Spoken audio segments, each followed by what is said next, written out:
If you've just heard the words gestational diabetes, I know your head is probably spinning. You might be feeling confused, a little scared, and maybe, just maybe, you feel like people are blaming you. We're going to cut through all of that noise and talk about what's really going on biologically.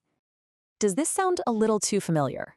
Yeah, the whispers about what you've been eating, the side eye at your cravings.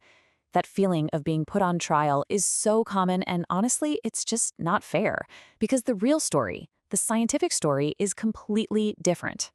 Let's just get this out of the way right here, right now. This is not your fault. This has nothing to do with your willpower or that dessert you had last week. This is about a powerful, complex, biological event that's happening inside your body, and it's totally out of your control. So to really get a handle on this, we have to look past all the myths about food and cravings. We need to go straight to the source. And believe it or not, it all begins with this incredible but temporary organ. That's right, the placenta. The very thing that is working 24/7 to nourish and protect your baby is also the command center for the huge metabolic shifts that can lead to gestational diabetes. So it's not you, it's the placenta. You see, the placenta isn't just some passive tube delivering nutrients. Oh no, it's an active hormone-producing factory, and it has one single-minded goal: make sure that baby gets enough fuel to grow no matter what. And to pull that off, it actually has to hijack your body's normal operating system. Okay, so to understand the placenta's master plan, we first have to talk about insulin. The easiest way to think about it is like this. The sugar from your food, glucose, that's the fuel. Your body's cells are like little engines. Insulin is the key that unlocks the engine door to let the fuel in. Simple, right? And normally, this whole system works like a charm. You eat, sugar goes into your blood, your pancreas releases the insulin keys, and your cells get all the energy they need. Everything's in perfect balance. But pregnancy changes the rules. So how does it change the rules? Well, this is where the placenta gets clever.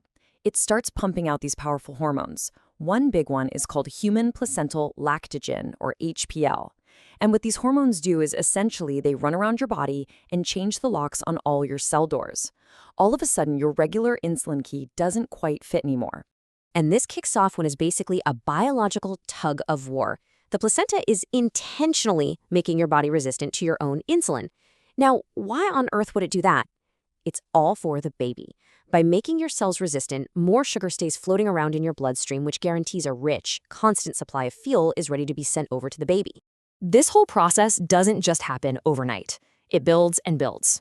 It really hits its peak between 24 and 28 weeks of pregnancy.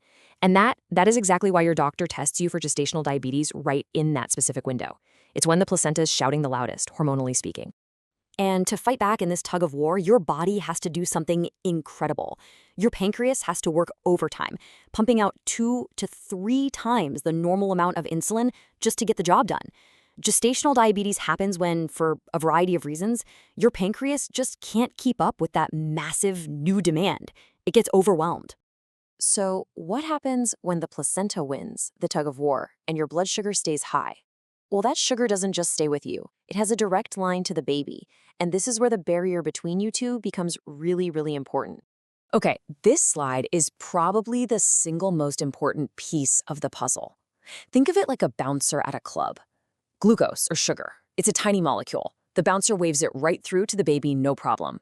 But your insulin, that's a huge molecule. The bouncer blocks it. It cannot cross.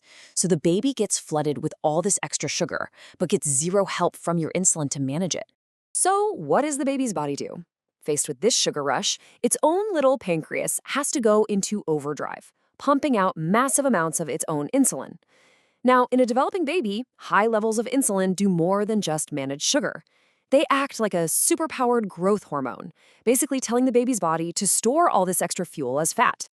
And all of that extra growth leads to a condition called macrosomia. And it's not just about having a big baby, it's a specific kind of growth, with extra fat deposited around the chest, shoulders, and abdomen. This can sometimes lead to complications during birth, like the baby's shoulders getting stuck, which is something called shoulder dystocia. To put a number on it, the official medical threshold for macrosomia is a birth weight over 4,000 grams, which is about 8 pounds, 13 ounces. So the whole goal of managing blood sugar is to prevent this kind of excessive growth. There's one other major thing that can happen. You know how high blood sugar can make an adult need to pee more? Well, it does the exact same thing to a fetus. The baby starts urinating excessively, and since amniotic fluid is mostly made up of fetal urine, you can get a dangerous buildup of fluid. This is called polyhydramnios, and it can overstretch the uterus. I know that hearing about these potential risks can feel really heavy.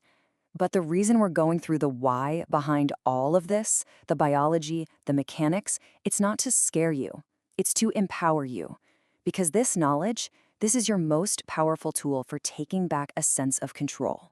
So now you know you're not fighting a battle of willpower. You're navigating a temporary hormonal blockade.